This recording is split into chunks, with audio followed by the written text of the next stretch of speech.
What about sunrise? What about rain?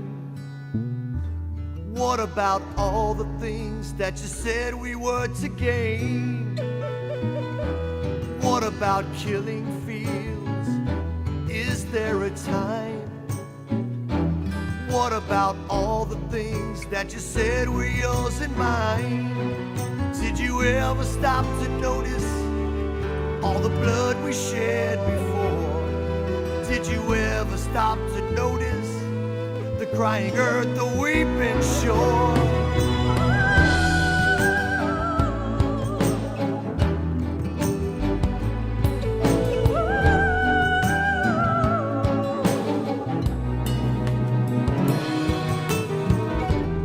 What have we done to the earth? Look what we've done. What about all the peace that you pledged your holy son? What about flowering fields? Is there a time? What about all the dreams that you said were yours and mine? Did you ever stop to notice all the children dead from war? Did you ever stop to notice the crying earth, the weeping shore?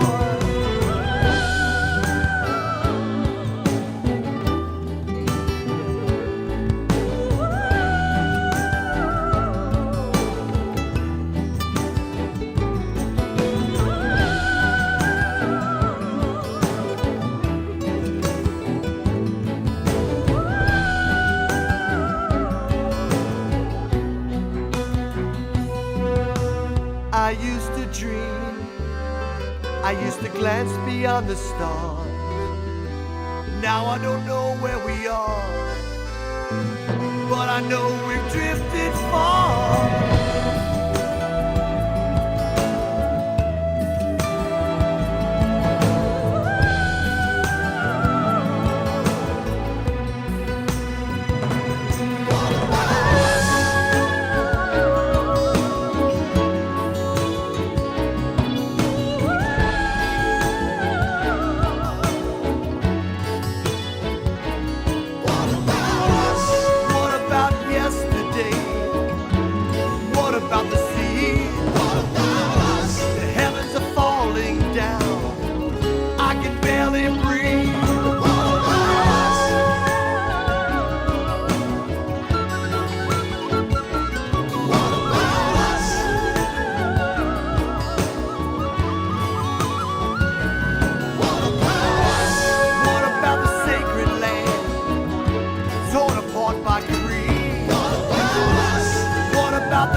No more doubt or confusion. I release pain of illusion. Yes, there's only one solution. Yeah, yeah. What I found is oh so simple. Deeper love temple, and I found it in the stillness of my soul. 'Cause all there is God. Oh, yeah. All there is God. Yeah, yeah, yeah. All there is God. Let me hear your voice. All there is God. Now I'm resting in the knowing that my good is overflowing, and my faith is ever growing. Yeah, yeah. Oh, take me back to the beginning. I feel the Spirit moving in me. Make me stronger, make me willing. Yeah.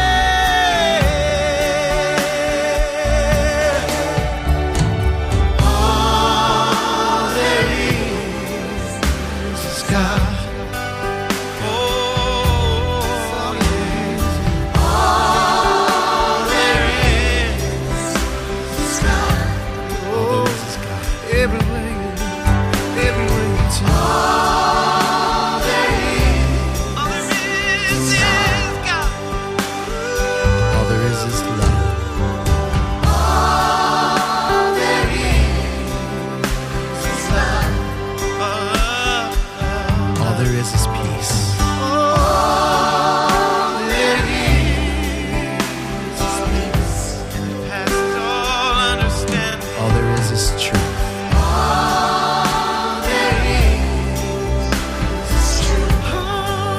All there is God. All there is God. All there is God.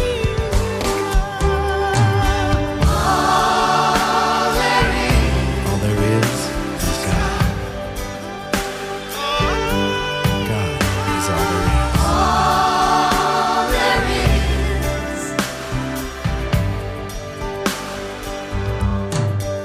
Now I'm resting in the knowing that my good is overflowing, and my faith is ever growing.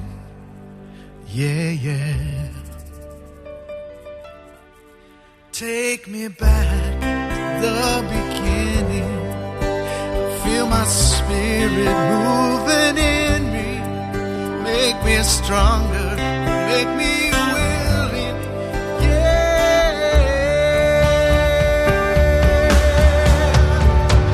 All there is God.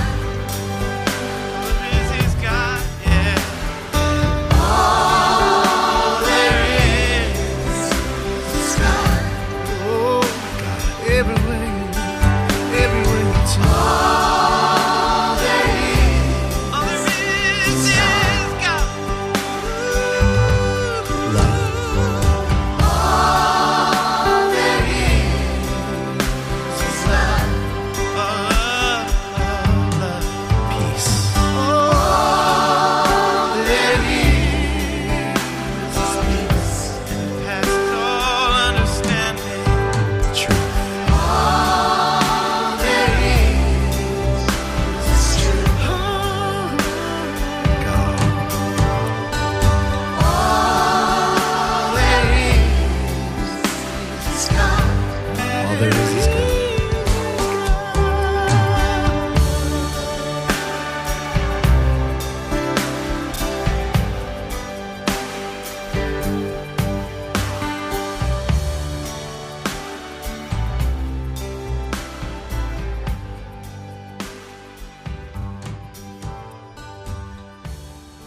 heart is breaking today, but I'm not broken yet. I try to be optimistic, even though I'm upset. I won't live in fear of this great unknown.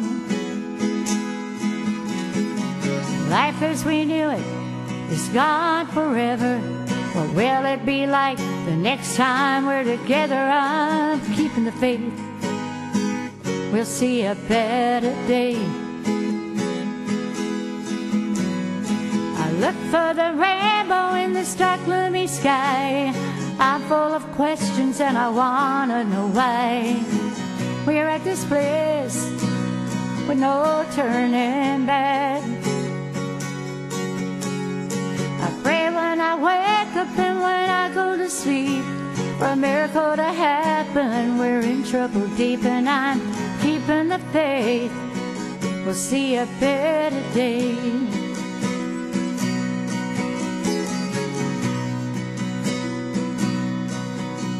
There's a time for everything, everything in its time. I'm holding on by a thread before I lose my mind. How much more suffering can this world stand?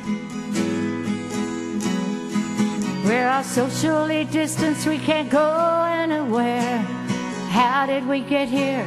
Sometime life's unfair. I'm keeping the faith. We'll see a better day. I look for the rainbow in this dark, gloomy sky. I'm full of questions and I wanna know why we're at this place with no turning back. I pray when I wake up and when I go to sleep for a miracle to happen. We're in trouble deep and I'm keeping the faith. We'll see a better day.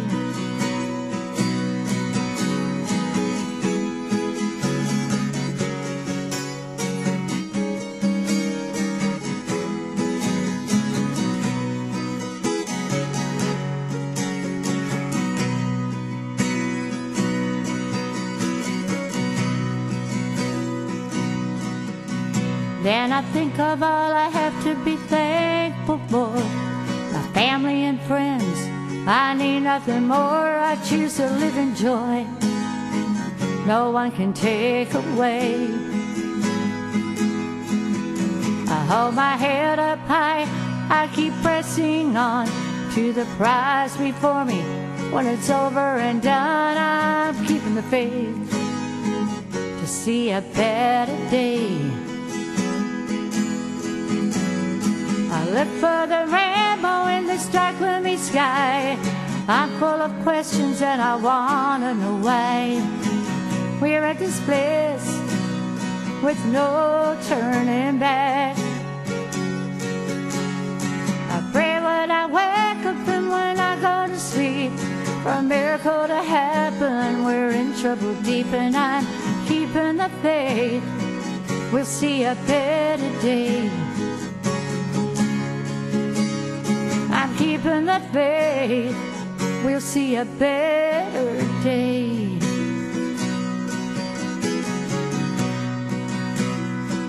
We'll see a better day.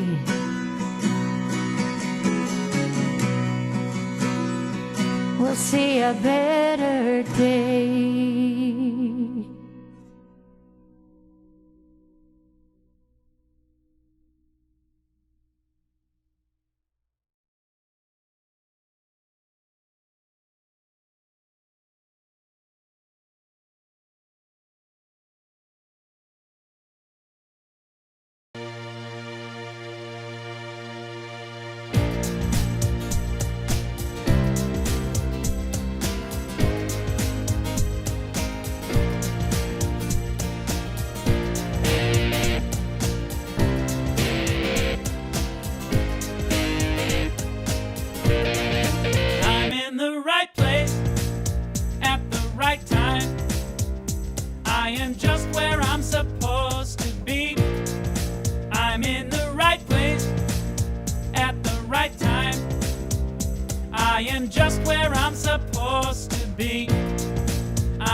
Welcome to the Pod Sunday service. Pod being people of diversity. I saw your face. What face? So what is a multi-faith community, and what does that mean to you tuning in to a Facebook live or perhaps a rebroadcast? We have 9 different speakers. They are all from a different faith perspective. We also have 9 different musicians or musical acts, all from the POSI or positive music genre. And we give them a topic, just one word, and we let them run with it. Whatever moves the speaker or the musicians to put together videos or their talk. And then one at a time they send those in along with a hello and a goodbye from Becky and I. And that is a Sunday service, much like what you're watching now. So how can you join us in this endeavor?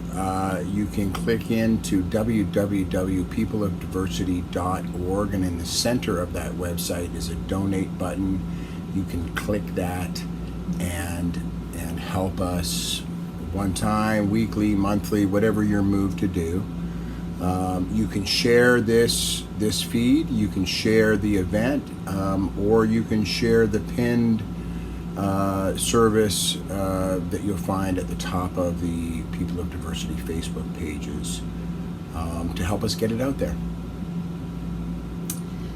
Right now our topic is practicing mindfulness, and we've had several amazing talks, 7 to be exact. We're on talk number 8. Last week was Reverend Lydia Junis, and she talked about mindfulness from a Christian perspective. And it was really, I was raised Baptist, and so I thought I was interested to see how she approached this one, and it was beautiful. It really drove home the idea that we are all one. And even though mindfulness, a lot of people think of that as a Buddhist concept, the Christians have their own beautiful brand of mindfulness. Mm-hmm. So, this week we are going to hear from our Baha'i representatives, Dean Martineau and Judi Behrendt, and their musical guests are Bob, Sima, and Shannon Plummer. Next week is our last installment in practicing mindfulness, and that will be from our Muslim friend Naran Sykes. And her musical guest is Carrie Lynn Floyd. Yay! So we're looking forward to that. Past services are available on People of Diversity Facebook page or group. Go to the most recent service is pinned to the top of the page, and then if you want to see past services, you can go to the live section, and they're there in chronological order. After the morning service, if you're watching the morning service, you can tune in to our live deep dive where the speaker joins us and we can chit chat, talk, discuss the message. The speaker can usually join us most of the time, not always, but Dean and Judi, one of them typically is on with us, so we're hoping they can do that. And then at 5:45 Eastern Daylight Time on Sunday evenings, we rebroadcast the Sunday morning service. So you can get on and watch it again yourself, or send other people to see what you have seen, particularly if there's something that touched you and you want to send somebody back to benefit from that. So, is that it? Yeah. Yes. Each week we bless a country. And we're in the B's. We just started this. We're in the B's. If you have facts or pictures or information about the country that we're going to do the next week, send that to the email address below, and we'll use it in our country blessing. And our country next week is Belize. Our country this week is Belgium. What did we learn about Belgium? Lots of stuff. Belgium is located in Western Europe, and the population is about 12 million people. They are 60% Roman Catholic, but 31% of the people claim no religious affiliation. I thought that was really interesting. Belgians speak Dutch, French, and German, and there is no Belgian language.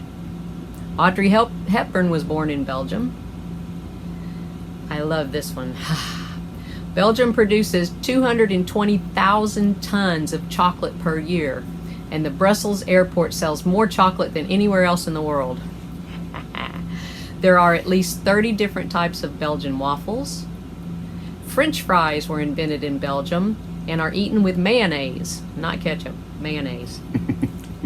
There are 1,000 different types of beer brewed in Belgium, and each kind has its own signature glass. So when you buy a beer, you get it in a glass that has that particular beer's logo and name on it. And then some of them are really, really beautiful. Belgium is the world's largest diamond capital, and it is also the leading exporter of billiard balls. They have some of the highest personal income taxes in the world, around 60 to 65%. And as a result, they have government-financed health care and education. So, let's hold the people of Belgium in our hearts. Send them our loving energy and our blessings, knowing they want the same things in their lives that we want in ours. They want peace, they want prosperity, they want their families to be well and safe and happy. And we bless them and say these words together. May peace prevail in Belgium. May peace prevail on earth. May peace prevail in me. Thank you. Okay, let's get this party started. Mindfulness, practicing mindfulness. I have been looking forward all week to hearing what our Baha'i friends think about mindfulness. This should be really interesting. Dean Martineau and Judi Behrendt, they're very, very active in not only their Baha'i community, but also the community, the spiritual community at large. They do a lot of service work and are involved with several interfaith groups and projects. So looking forward to hearing from them. And once again, Bob, Sima and Shannon Plummer have swooped in to save us when we needed somebody to send us some music quick. And they are always willing and able to do that. And it's always excellent and wonderful. So without further ado, we will see you on the other side.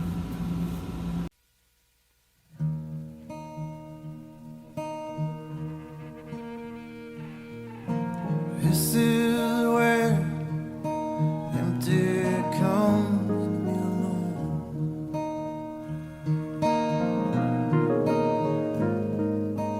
Boundless golden plains, big blue sky.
This is where everything's from.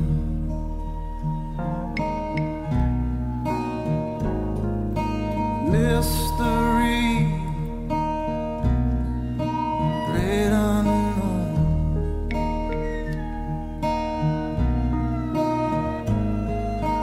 This is where empty comes to be alone.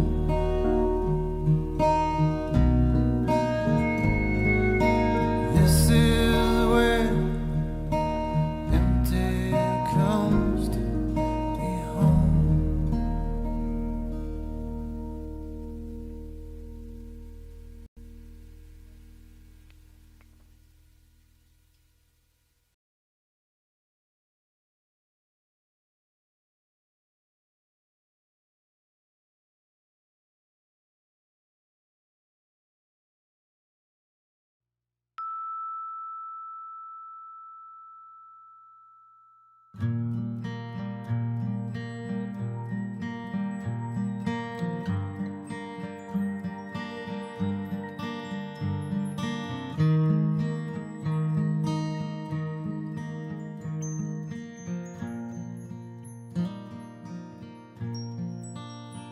In this moment, everything shows up. Everything presents itself just as it is. And when you slow down, let it all happen. Something fantastic, magic happens in you. And when you breathe in, it's like we're all listening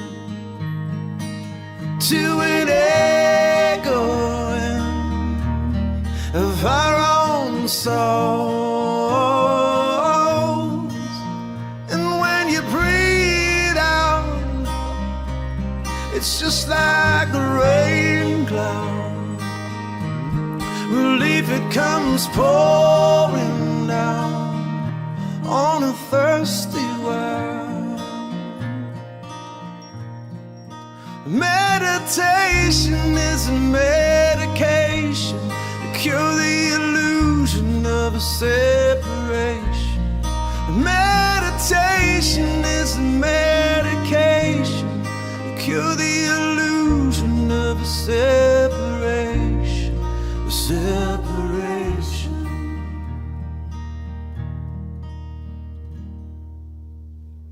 Into a mind that's still becomes a cup that's filled with effervescence, ever-presence, and a heart that swells. And when you drink from this to never-ending peacefulness, don't have to believe in this. It's a story that tells itself. And when you breathe in, it's like we're all listening to an echoing of our own souls. And when you breathe out, it's just like the rain cloud. Relief, it comes pouring down on a thirsty world. Meditation is a medication to cure the illusion of a separation. Meditation is a medication to cure the illusion of a separation. We are one when we are all together, and we are one when we are all alone. We are one when we are all together, and we are one when we are all alone. Have you ever been here? Have you never stayed here? Have you never left here for more than a glance? Have you ever faced this? Have you ever tasted this? There's a relief in the sweetness. Every moment is another chance, and just breathe in. It's like we're all listening to an echoing of our own soul. And when you breathe out, it's just like a rain cloud. Relief, it comes pouring down on a thirsty world. Meditation is a medication to cure the illusion of separation. Meditation is a medication to cure the illusion of separation. Oh, Namah Shivaya. Oh, Namah Shivaya. Oh, Namah Shivaya. Oh, Namah Shivaya. We are one when we are all together. We are one when we are all alone. I have a dream. We are one when we are all together. We are one when we are all alone. Oh, Namah Shivaya. Oh, Namah Shivaya. Oh, Namah Shivaya. Oh, Namah Shivaya. Oh.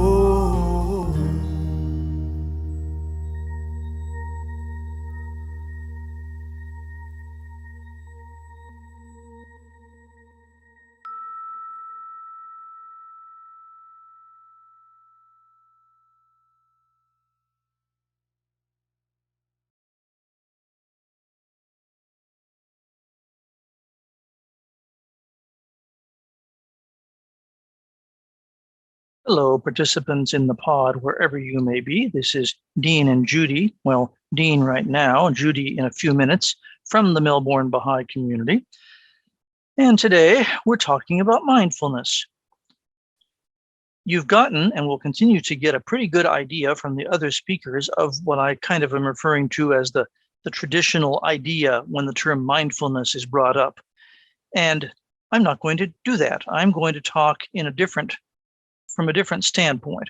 I'm going to talk about the requirements of mindfulness just in living life in general, day-to-day life, as guided by Baha'u'llah, whose name means the glory of God, who is, if you've been listening to this in any length of time, you know that we suggest that he is the voice of the unknowable essence, the unknowable creator for this day. And many of the teachings of Baha'u'llah call upon us to exercise mindfulness throughout the course of our life, in our decisions and our actions. I was thinking of some synonyms that would apply to this, like wakefulness, focus, attentiveness, purposefulness, and consciousness. So that's what we're going to talk about today. We'll talk about some of the Baha'i teachings related to individual conduct and some more global Baha'i teachings, and talk about briefly or suggest that they all relate to living life in a mindful manner. To begin with, Judi will be sharing with us a prayer. We know that the Baha'i faith is a faith of the word, and that since we believe in a creator, we believe it's really appropriate and necessary and enjoyable to converse with that creator. And this prayer that she's going to share is interesting. These are revealed prayers that are revealed to us to suggest the optimal method optimal way in which we communicate with the creator, the things to discuss and ask for that will be of most benefit to everybody. And this prayer is interesting because it addresses the mind and the powers of the mind, and praying for everyone to benefit from and gain and grow in those powers.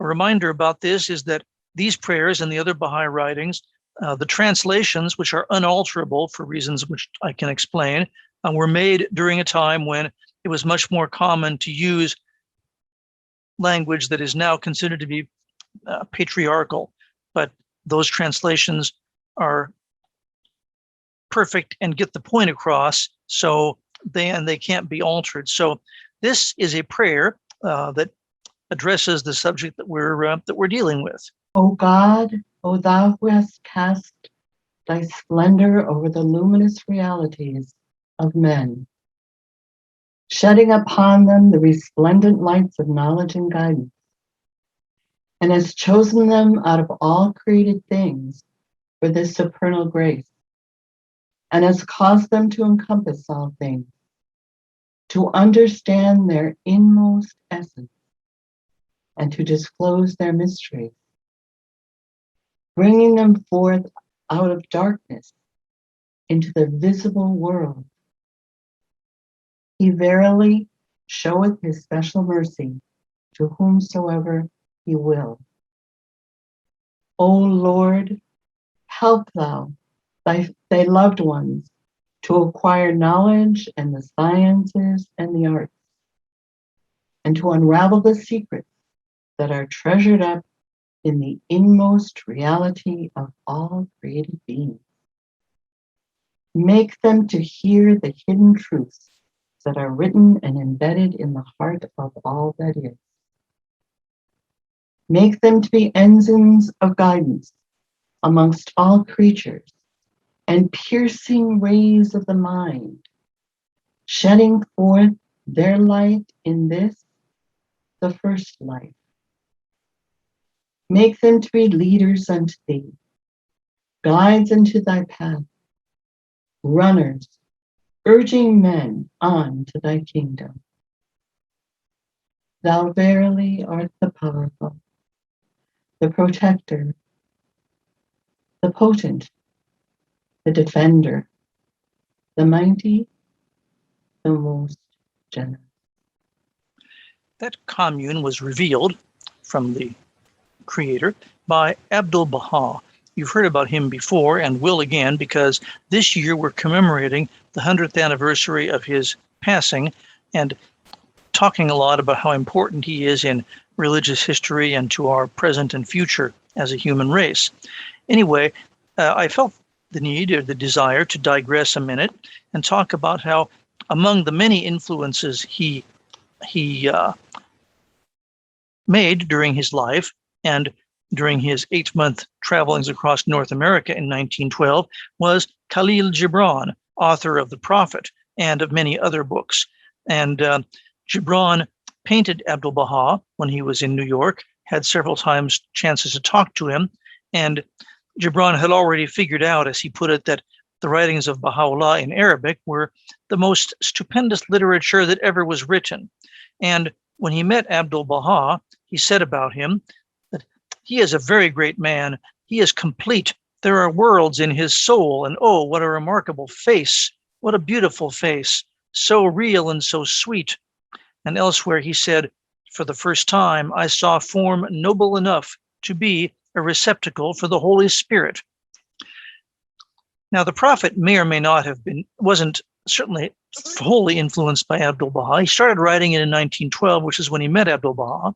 Now, in the Prophet, you have Al-Mustafa, the Prophet who returns from a 12-year exile and imparts wisdom. Well, that may or may not have been influenced by Abdu'l-Baha's 60 years of imprisonment and exile before he was freed and was able to come to the U.S. Anyway, Gibran did tell a friend that didn't refer to the Prophet. He referred to a later book called Jesus, the Son of Man, and said that Abdu'l-Baha had greatly influenced him in that book. So, be that as it may, interesting digression. Now, let's go on and talk about notions of how Baha'u'llah guards us to lead a mindful and consciousness-filled life in all kinds of different aspects.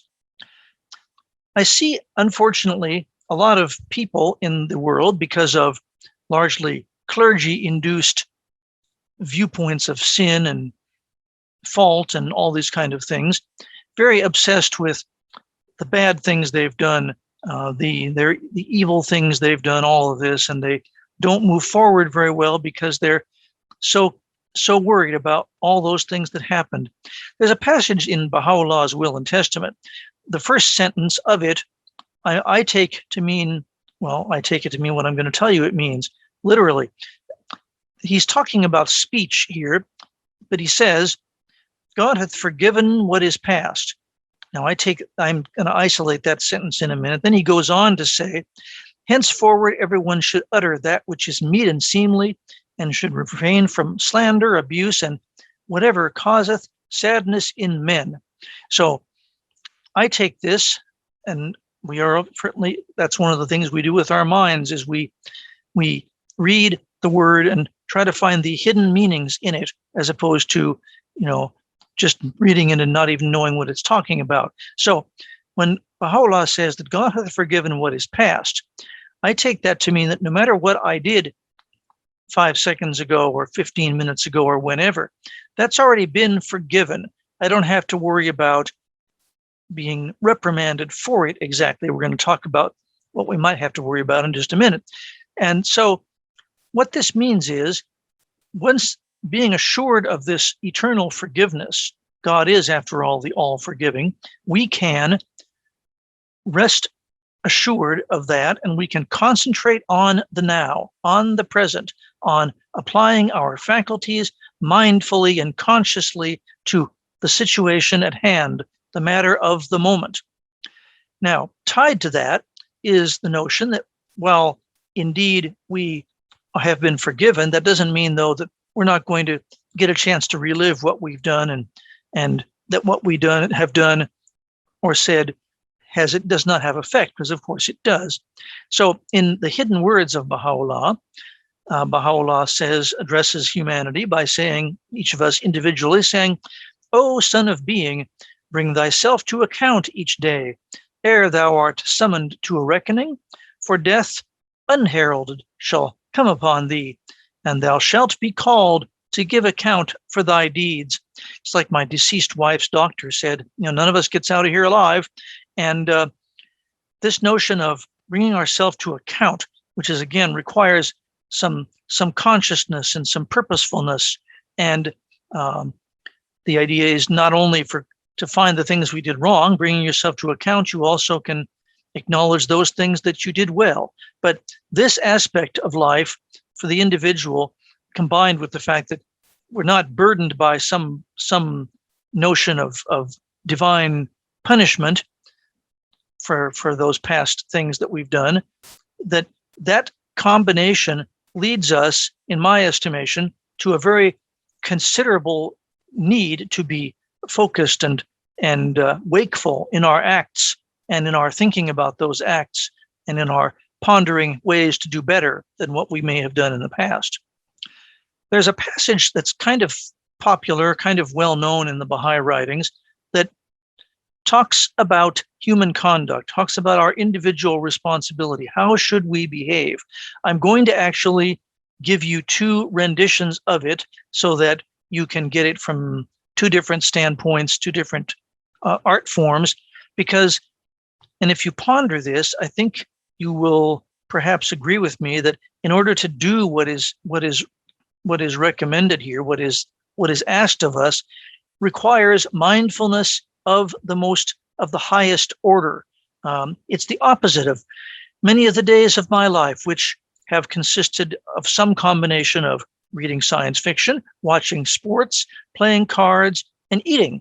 I'm not sure that that's very useful, days like that. So this passage suggests a very different way of going about life. And as I say, we have 2 different videos of the passage. Be generous in prosperity, and thankful in adversity. Be worthy of the trust of thy neighbor, and look upon him with a bright and friendly face.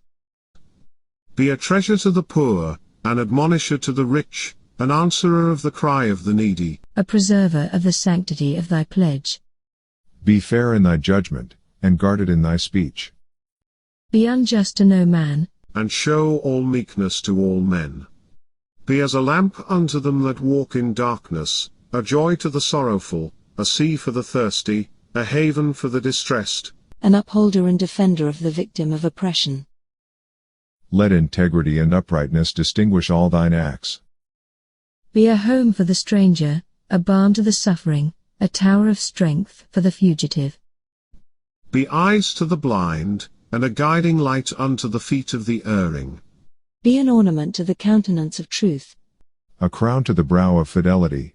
A pillar of the temple of righteousness, a breath of life to the body of mankind. an ensign of the hosts of justice, a luminary above the horizon of virtue, A dew to the soil of the human heart. An ark on the ocean of knowledge. a sun in the heaven of bounty, a gem on the diadem of wisdom, A shining light in the firmament of thy generation. a fruit upon the tree of humility. It's called Be Generous.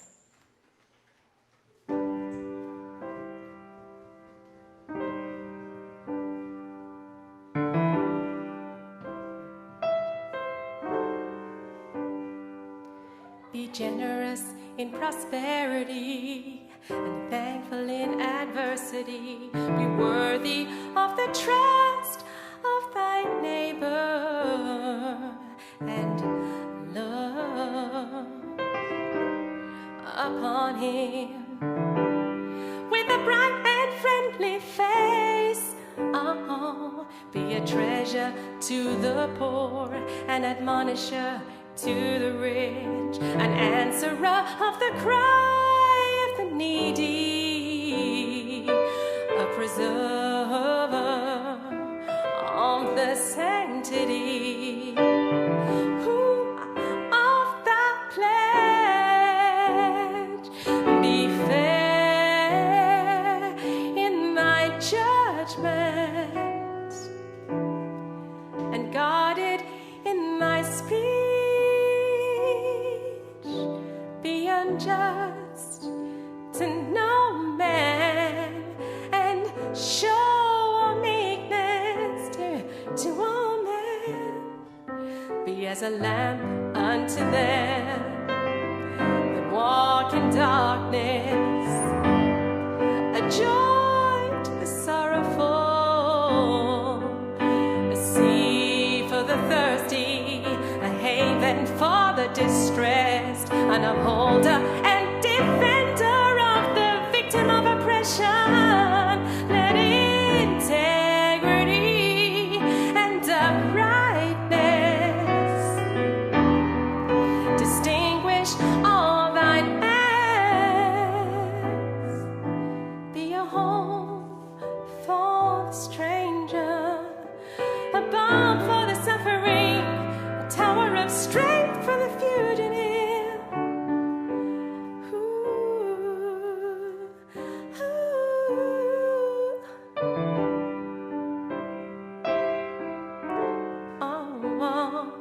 Be eyes to the blind and a guiding light unto the feet of the erring, an ornament to the countenance of truth, a crown to the brow of fidelity,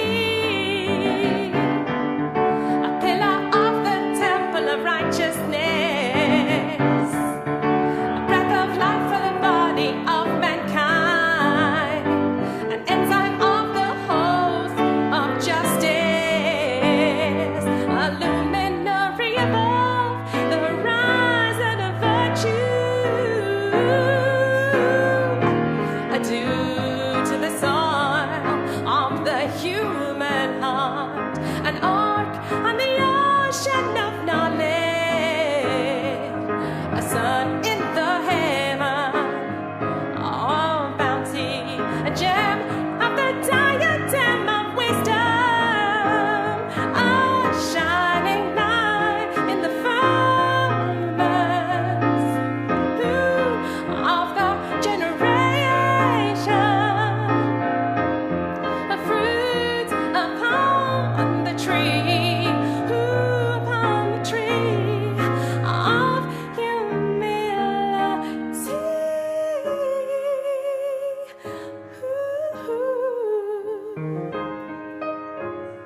I want to talk just briefly, because there isn't a whole lot of time left. I could go on for hours, obviously. You really wouldn't want that, about some of the sort of meta principles of the Baha'i faith that really suggest the need for a mindful approach to life.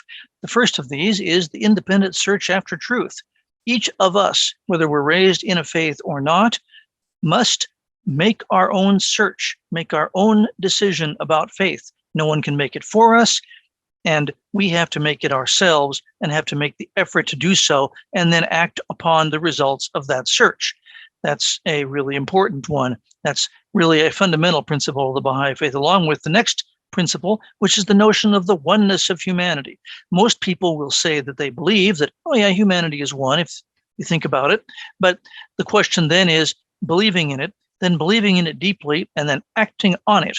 The idea there being that the principle of the oneness of mankind, as I've read before, Abdu'l-Baha says that this means, whereas in previous religions there was a sort of us and them idea, that there were the good guys and the bad guys. This is a really bad paraphrase. Now it's just us. There is no us and them. When we all have to learn to live according to that principle, treat people according to that principle, and guide our affairs according to that principle. So that requires considerable effort and considerable thought as to how we interact and what we do at any given moment of our lives. And there are many other implications of that principle as well, that teaching as well, but it tends to be regarded rather superficially by most people. The last thing I'm going to mention is and it's a sort of a subset of the teaching of the oneness of humanity, but the Baha'i faith spends a lot of time on the idea of race unity, especially in the United States, where it's really lacking. And the Baha'i writings have this to say about the principle of elimination of racial prejudice and bringing about racial unity. The ceaseless exertions which this issue of paramount importance calls for, the sacrifices it must impose, the care and vigilance it demands, the moral courage and fortitude it requires, the tact and sympathy it necessitates, invest this problem, which the American believers are still far from having satisfactorily resolved, with an urgency and importance that cannot be overestimated. All these qualities we need to bring to bear in freeing ourselves from racial prejudice and bringing about a world community that is united across racial boundaries. So that's what I can tell you in the time that I have. There's much more, but if a picture is worth 1,000 words, maybe a video is worth 10,000. I don't know, but this is a song I like that we're going to end with, and a video of it I did not know existed until recently. So I am going to show this for you. Enjoy. I think you will, and I hope to see many of you on the deep dive if you're here live today. So thank you for tuning in and listening, and I hope to talk to you soon.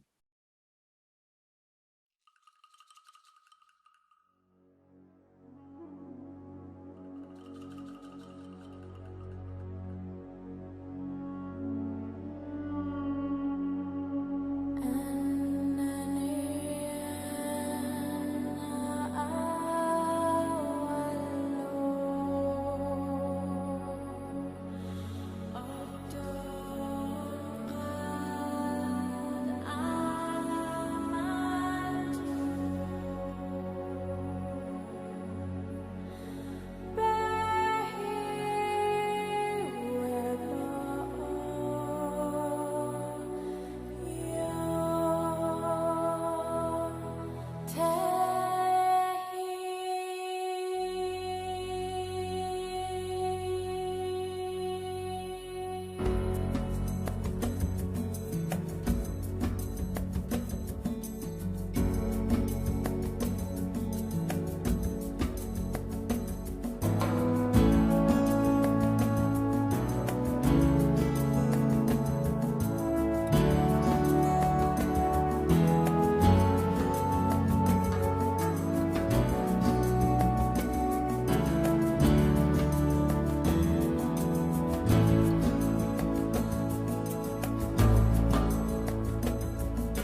Thank you, Bob and Shannon, you guys. It's so nice to know that we can count on you, and you're so much a part of this family.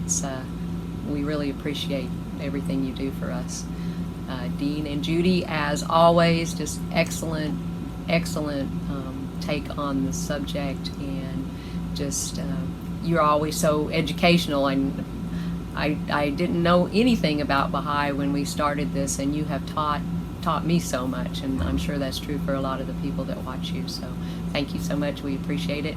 Philip, whoop, whoop. Thank you. Yes, here we go, and we just keep it rolling, and couldn't do this without Philip. So if you have needs out there in the technical world, either live or virtual, contact Philip, and he will be able to help you out.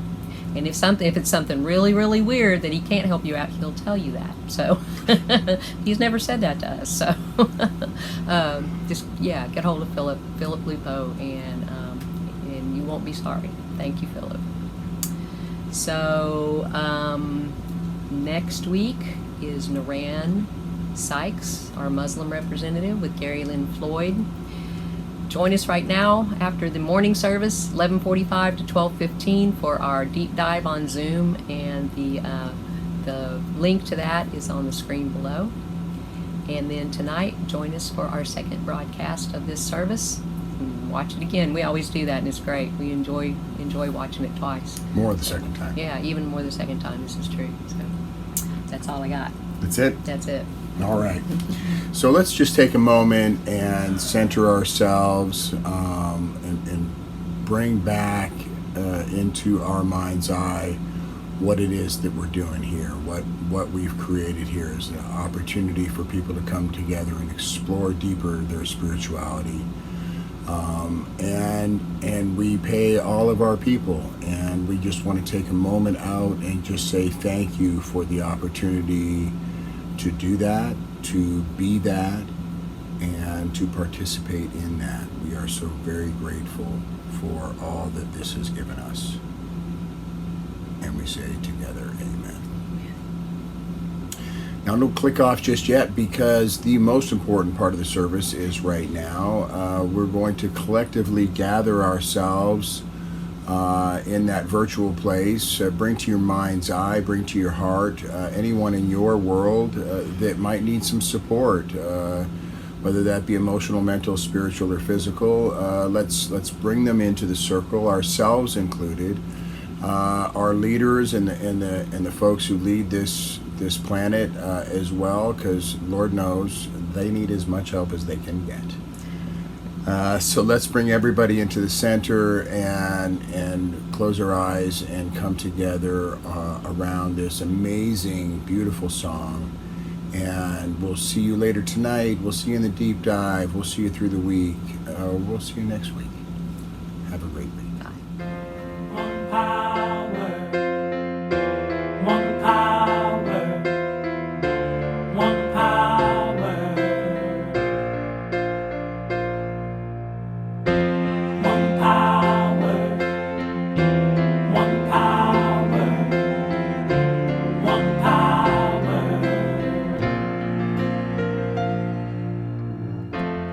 There's one power invisible, and you see it everywhere and every day. One power indescribable, and you speak of it with every word you say.